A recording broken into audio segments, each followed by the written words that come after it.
Hello, everyone. I want to welcome you to a new episode of Cruel Justice Empowered by Witness to Innocence. Today, my guest is Sabrina Butler, and she's one of the members here at Witness to Innocence. Um, the first woman to be exonerated from death row. Am I correct, Sabrina? Correct. So, Yes. so today, me and Sabrina is going to sit back.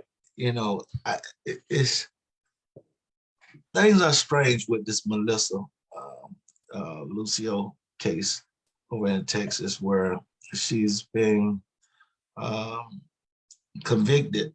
I mean, being executed, sought for execution on the 27th for killing her daughter, and there's a lot of evidence in that that says, no, she didn't do it. It was based on a confession that supposed to be a confession where she was drilled 5 hours after her daughter was killed or had an accident of death. You got to forgive me. I'm speaking crazy because I'm kind of stressed about this case a little bit because it's like I can't understand how our system, we always talk about exonerations, we always talk about the death penalty, we always talking about the police brutality, all this other stuff, but we lack and we neglect talking about the women in the system.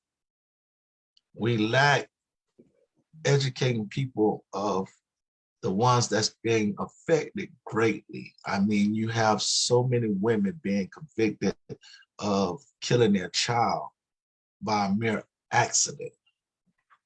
A mere accident. When we had the Todd Willingham case, and I always go to this case because this case here particularly puzzled me hard. And when they executed him, I took it hard. He was charged for killing his kids. And then technology came in and it showed that he did not commit that fire. He did not let that fire. It was caused by faulty wire. Their professionals, the state professionals, plus defense professionals, investigators went and did it, and they found all of them came to the same conclusion that he did not start that fire. And they pleaded with the government and they still killed him. Now, one thing about everybody in America, I don't care who it is, but everybody in America and around the world, when it comes down to something happening with a child, your personal emotions and thoughts get involved. If they take and say, okay, we're going to put President Biden in jail because these kids got killed, they're going to look at President Biden as a monster from the beginning, not even looking at the fact that it may not even be him. When you're dealing with a kid, you're not innocent until proven guilty. You're guilty off the top. And as they show your picture in the media, or they talk about you on the radio, and people hear and they say you got the death penalty, they're going to say you deserve it. Now, here it is. We have these cases going on right here today in America, and we need to talk about it. Now, Sabrina, your case involved your child. Yes. You went through a trial. You went through incarceration.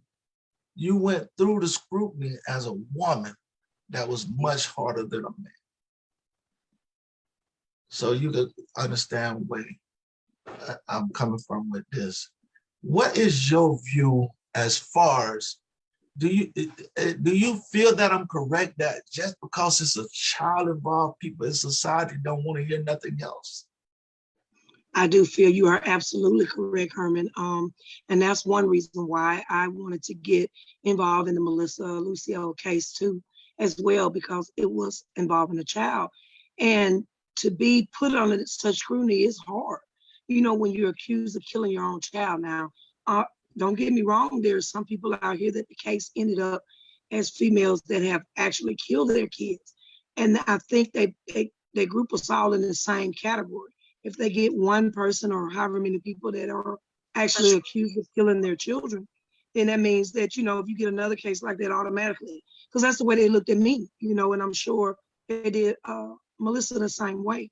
But that is so wrong to put a person in such a way like that. Because I was only 17 when my son died, and I didn't have the experience, nor did I know what these police officers and everybody else were doing exactly. So yes, you are correct. I believe, you know, you are absolutely right.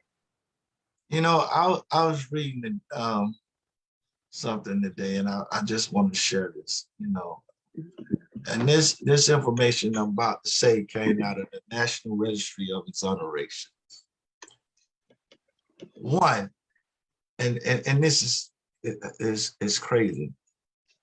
Nearly 90% of women exonerated of crimes against children were convicted of violent crimes that never happened. 90%. That's crazy. That means they probably get 10% right when it comes to women, and the rest of them. And you know the sad thing about it, I was looking at these cases. I was looking at some of the cases of women being exonerated, and you know, women being charged with murder of their kids that didn't. They found out they didn't do it. That part is not even a color, race. It's not racism. When it comes to the kids, it's not racism. You got a lot of whites, Hispanics, a lot of Hispanics, a lot of blacks. So it's like mixed up in there. But you know where the prejudice come from?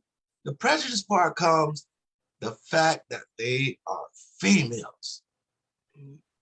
The fact that they are female. And the most hardest thing, and I lost my child after 2 months of birth, and I still haven't finished grieving. So I know when a woman carries that child for 9 months, I know their feeling probably intensifies so deeply. And I'm gonna say, for example, in Melissa's case, where after they said to her that her child is dead, they took her to the station and badgered her 5 hours. 5 hours until she simply said, well, I guess I did it. I guess I'm responsible. And they convicted her based on that, even though it's evidence where they questioned the child and one of our other kids. And they say, he's seen his sister fall. But if that child would have said something like he's seen Melissa push the child down, they would have used that to the max. But because the child said he's seen his sister fall, they didn't even use that in Melissa's favor. As him as a witness to say that his mother didn't do it. Then they turn around and, you know, I mean, how can when my daughter first passed, I cried. I was in a bad state. It was shortly after I got off death row. I had a daughter, and I still grieve now, like I say. So you women can understand that the lost a child, how hard it is for people such as Sabrina, Melissa, to have that lose their child and go straight into fucking police interrogation and be badgered and badgered and badgered. And I know for a fact that in the cases that police take advantage of women when they're questioning women. They feel women are weak, and they feel like they can threaten a woman and they'll tell everything they need to know. And this is ridiculous. Sabrina, what do you got to say about this? You are absolutely correct. I mean, when they badgered me, I did feel like, I was just, I couldn't do anything against them. This were two men and they stood over me and got in my face and they yelled and screamed for over 4 hours, almost 5 hours. And they were telling me I beat my baby, I stomped him, and I kept trying to tell them, no, that's not what happened. And as far as Melissa, I mean, the interrogation is intense. A lot of people just don't understand what it's like, to go through interrogation. Men, it's already hard, but a woman is even more intense because you have these big guys standing over you or that's talking to you, and there is more than one. In my case, it was more than one. So I didn't know what to do. I mean, and I just really feel for Melissa, same way I did in Todd's case and in Troy Davis' case. To fight and to stand up for these people, and then they still kill them. That was a blow, Herman. That hurt me as well. And I was depressed a long time. And sometimes it makes you, want to give up because it's wrong, but it's hard to fight these people. And so to lose my son, it was hard. And it's even harder for me because he was born 4th of July. So Lil Walter's birthday is the 4th of July, and that's even hard. I don't even celebrate the 4th of July because, my son was born on that day. So, I just know Melissa's scared, and I know that I would be because I was where she was. So I know this is hard.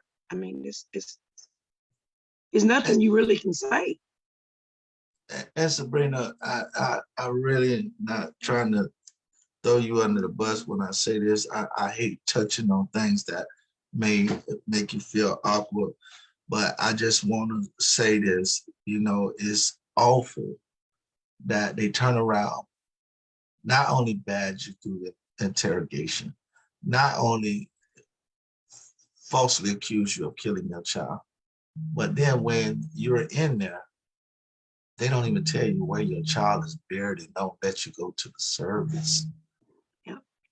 2 years. I never knew where Lil Walter was buried. I never knew. And not only that, I have an older son, and he was almost 2 years old. So I didn't know how he was being raised. That's another thing with women in prison. If you have children and you're accused of killing children, if you have other children, you it's not like, you don't know where they are, how they're feeling, what they think about you. You know what I'm saying? And my son was told that I was going to be killed with a needle when he was 5 years old. And I was able to get a chance to talk to him, and that's the first thing he said. And I couldn't do nothing but cry. I just broke down because I knew somebody grown was telling him that. So I can imagine what Melissa's children, living children, are going through and how the public is perceiving them in schools and everywhere else. She actually had 14 kids. Yep. And when in this case, when they locked up the mother, they also locked up 14 other kids.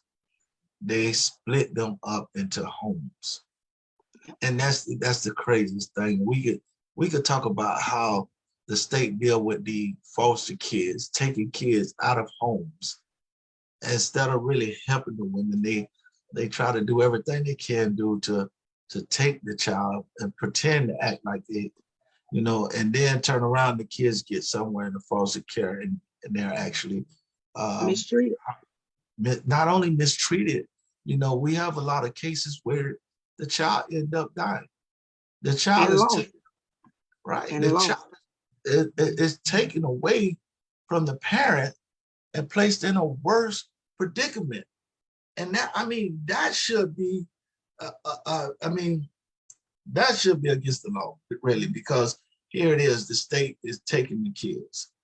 talking about they put them in a better situation and put them in a worse situation, all to get a paycheck. You know, a lot of foster people take the kid for, you know, and when y'all women are incarcerated like that, the kids are taken and placed in foster care, you know, it takes a toll.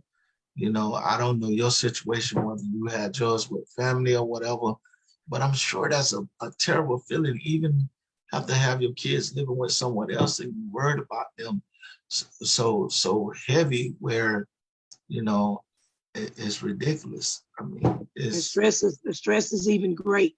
You know, being incarcerated, first of all, and then accused of killing one of your children, and then stressing and worrying about the other. It is even intense. It's worse. So, like I said, I can imagine, you know, her state and trying to comprehend and understand what's going on now, you know, and then knowing when you're going to die.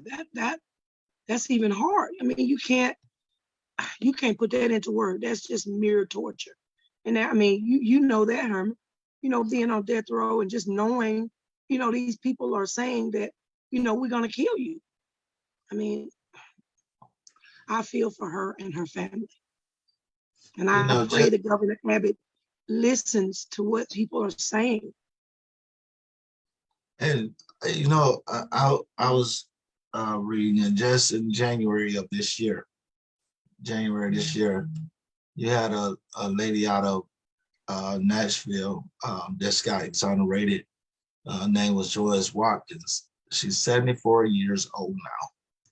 She spent 27 years in prison after her and her boyfriend, Charlie Dunn, were wrongly convicted for aggravated rape and felony murder of her 4-year-old niece.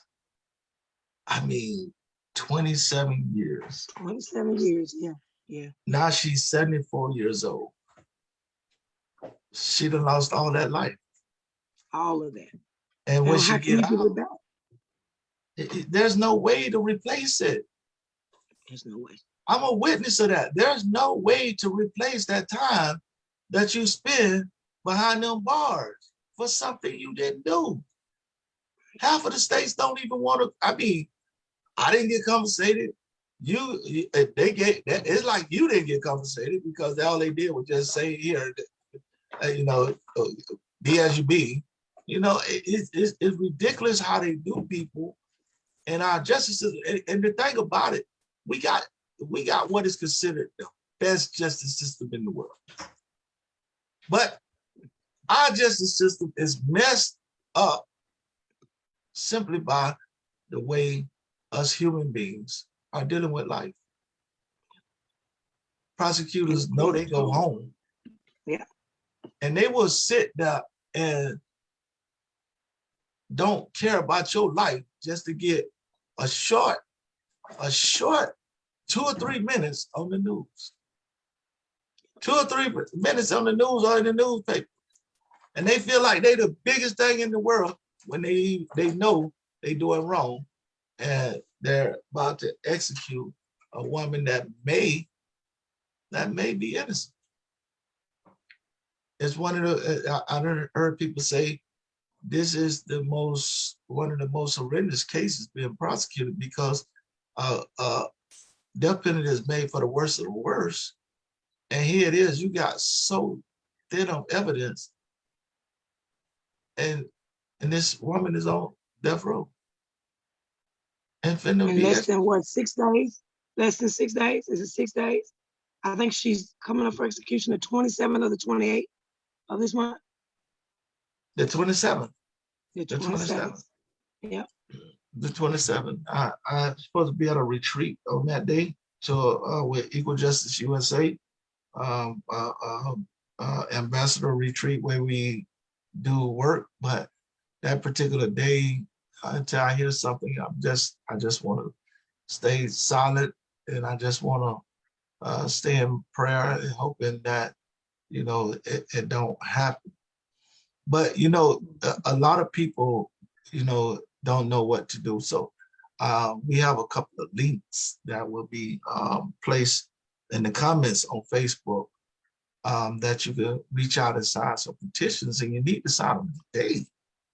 Yes, You need and to sign them. call the mayor's office, call call the governor's office. You know, it's we got here. You can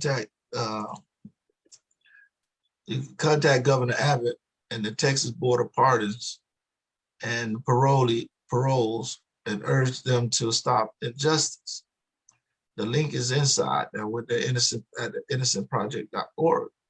Petitions / grant Melissa Lucio clemency. You know, hold on, I can't see that last one. Then you can go to www.savememelissalucio.org. Lucio, Melissa Lucio. And y'all get up on these petitions, man. Because guess what? If you put your mere signature on that petition, at least you could say you tried to help. And what if it was your family? What if it was your family? What would you do? What if it was them, you yourself? Yeah. You know what? One of the things that happens when we're in these situations and we're charged with crimes that we did not commit, and I'm speaking from experience. I am Herman Lindsey, Florida's 23rd death row exoneree, and our organization, Witness Innocence, is based off death row exoneree. All of us has something in common. Not only that we're exonerated, but all of us try to write letters and reach out to people to say that we're innocent, and we was ignored. Yeah. A lot of organizations, a lot of people ignored us. Now, we didn't have all of this back in the days when I was going through my case and stuff. The Innocent Project had just started and stuff like that. But now we didn't have the technology to sign petitions all over all online. Now we do. So what people's excuse is now? Ain't no way you can say you didn't see the petition. You didn't see the petition. Yeah. So y'all get out there and you sign them petitions.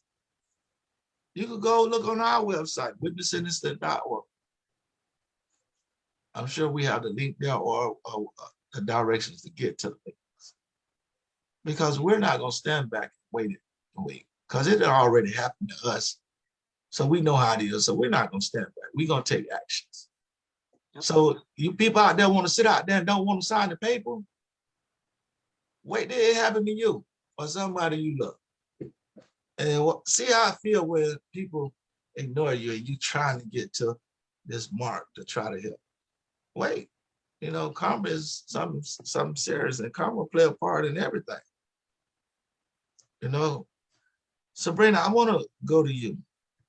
And I want people to understand, I know when I went through death row, when I got out, you know, I still suffer from a lot of mental beatings, you know, I call myself, from society. You know, it's like one of the hardest things about doing what I do is when I'm speaking and I'm speaking to the people, they know it's right. They know it's right, but they still refuse to do what is right, just like you spoke about before, you know, people. But I feel like my mental feelings that I went through, I think what you went through is way intense than what I went through. You know, your child, being a woman, now you're home. You're trying to raise your kids and you're doing a great job. I talk to you all the time and it's all about your kids, you know. it takes a mental toll on you a lot. Trying to come back in society and be a great mom. I know with me trying to be a dad to the kids I have, and doors slamming in my face is difficult. But I personally want to say I am very proud of you, how you deal with your this mental stuff. And as I said before the show, I know you burnt out from speaking and fighting and things like that. So I just wanted to let you know that from the bottom of my heart, I am real proud of you. Even though you feel like I throw you under the bus when I talk about your hair, I'm really. Well, you know what? I mean, that's their mental part of us. And I'm proud of you too, Herman. You know what? You lost a child too. You know what I'm saying? We both suffered the same thing. Just spend a day on death row is a lot for anybody. You know what I'm saying? In my case ain't no different from anyone else's. You did it the same thing. You had to go through the injustice that I had to go through. And I'm very proud of you. You got, you're doing this, and I'm glad to be on here talking. You know what I'm saying? You have came a long way. And I'm honored to be on here. You know what I'm saying? And yes, it's hard being out here. And I try as hard as I can, but I'm working with my child, that has the same disease my son died from. So it's even harder for me because I watch her, and I've lost him. And I don't want to lose my daughter, for the same thing. So, it makes me angry too, because they took my life from me. And I'm looking at my daughter and nobody said, I'm sorry. These people do this to us and nobody said, hey, I'm sorry for what I did. That at least make me feel a little better if you said, man, I messed up, I'm sorry. But, they won't do that when they do that to us, people like us, exonerated. And that's bad. That's really bad. You still say, oh, they did it. They just slipped through the cracks of the system. Or, or they don't, oblige what they done wrong. And I think that's wrong. I think that's so wrong. Yeah. The thing about it is that people don't understand. Here it is. Majority of us were sitting in our living room when, we just get arrested for sitting in our living room, or we get arrested for trying to do the right thing. And they say we did the wrong thing, I just don't get it, but when I found out how they did women, and what made me, I forgot the guest I had on here, and she was telling me how the state attorney actually brought the woman drawers because she was wearing thongs into the courtroom and said that your mother wear these. I mean, the things that women go through to guard arresting them and they saying you bad mother and all of this, that is mental torture. And that's even before the guilty verdict comes out. All of this is done. Just because you're a mother, do you not want to feel sexy or, wear certain things sometimes? I mean, we're women and that's what women do. That doesn't make sense. I know my wife would kill me for saying this, but I definitely like it when she had them thongs and them heels on and but it don't make her a bad mom, Right. It don't make her a bad mom. So, I could perfectly understand that, but right. I guess we got some state attorneys, they just, I guess they they don't know about Viagra, so they having problems trying to get up. And they want to take it out on the woman now, I guess so. I don't know. And don't get me wrong now, for those of you watching, we're not trying to just bash district attorneys because there are some good ones out there. They actually do their job and they do the right thing. We're just talking about those that they know they're doing wrong and they're withholding things that they shouldn't hold, and they're putting innocent people in prisons and jails and not being held accountable for the things that they're doing. We want to make that clear. I want to say that because I don't want nobody to say or jump on here and say, they're just bashing district attorneys and police officers and this thing. That's not the case. We're speaking strictly for those who know that they're doing wrong and just trying to make a name for themselves and destroying innocent people's lives, like me and Herman and countless other people, and like they're doing to Melissa, because I truly believe in my heart she's innocent. But so I do want to thank society too.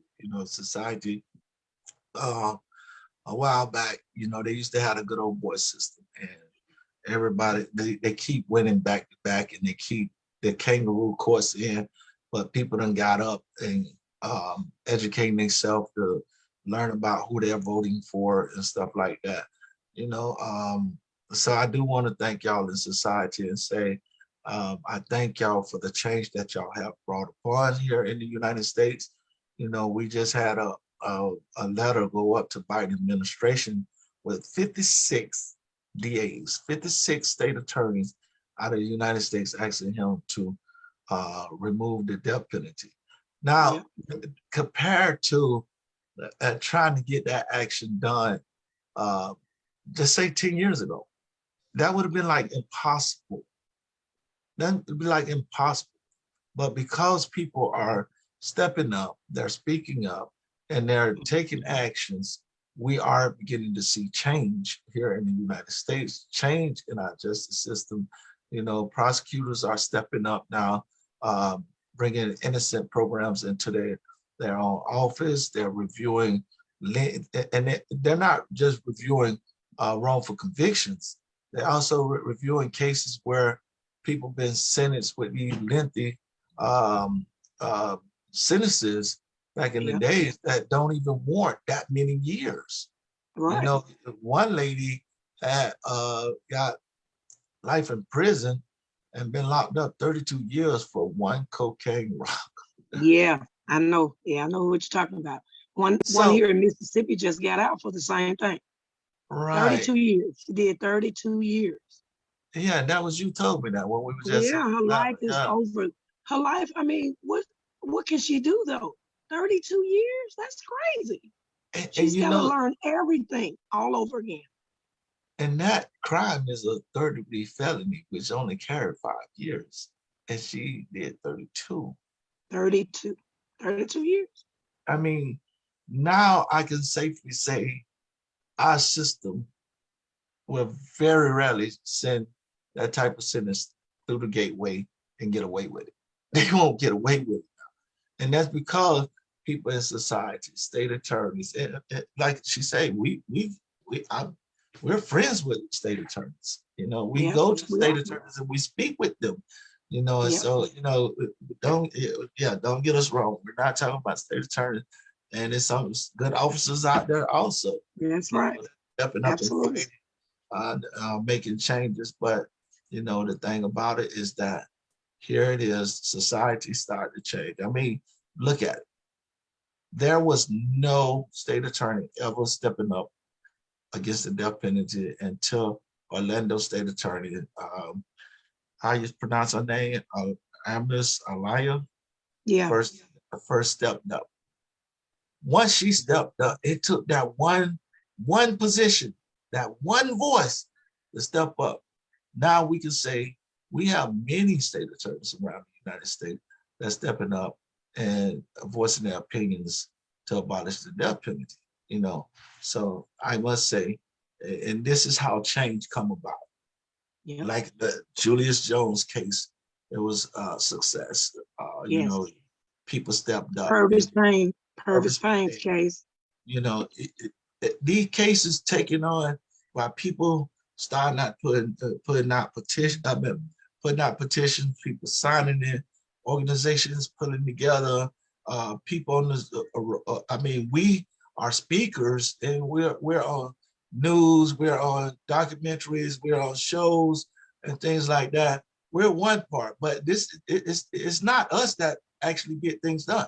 It's people. You got people in the organizations that doing the litigation. You got people on the groundwork walking around with the petition. It's just a big team, and half of us don't know each other, but it works all together as a team. And I want to say, I thank society for stepping up, and I hope a lot more step up. I'm running out of time right now, so I do want to say this. Listen, man, I need people to subscribe to Witness Innocent YouTube channel. I'm trying to make it to 1,000. I need 1,000 subscribers at the YouTube channel. 1,000 subscribers.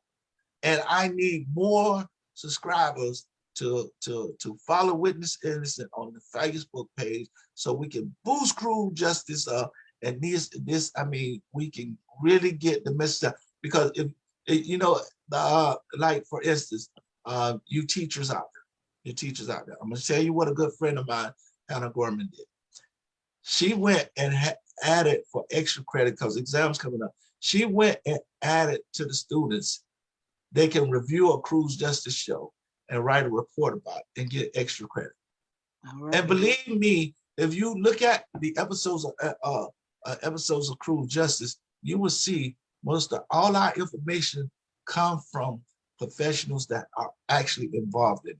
You got people from DPIC, you had the state attorneys on there, you got live exonerees, you got, I mean, people from other organizations, you know, and we promote other organizations also. You know, we got partners like Rep Justice that help us get things out, you know, Equal Justice USA, FADP, and many more. And I have to thank our chairman of the board, Kwame. I got to thank Elizabeth, who's one of my biggest fans. Elizabeth, I see you watching. Thank you. Hi, Elizabeth. Yeah, she on there. So I want to thank her. I want to thank Kurt for allowing this show to be every month. You know, it's a big help. And I want to tell everybody, you know, I know our dates are kind of off, but we do advertise it before we come out, at least a week. So if you keep checking our Facebook page, we do put out when our next Cruel Justice show is. And I love for you to get it. If you don't get it, get a chance to watch it, at least click on it and share it, you know, get it out there, because you have to understand, us at Witness the Innocent, we're trying to use our stories to reach the people that they need to be reached. Yes. It is so many powerful stories in Witness the Innocent. If you go on our webpage and look at some of these exonerees and their stories, it's touching, it's powerful. And we need to get that education out to eliminate us keep adding people to our website. You know, I'm saying that in a good way.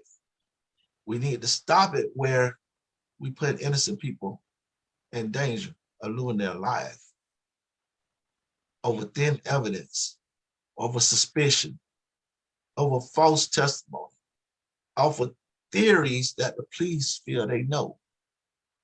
We need to stop this. And with that being said, I want to thank Sabrina for joining us today. I think this is the second or third time you'll be on that again. Next time I have my hand, you know what I'm saying? But I want to thank my staff behind me, Allison, Moraine, Jenny, Carol, Tricia, Deborah. I want to thank all of y'all for doing a good job and holding Witness Innocent up. And with that being said, I see everybody later. Have a nice day. And thank you for joining into the Cruel Justice Show.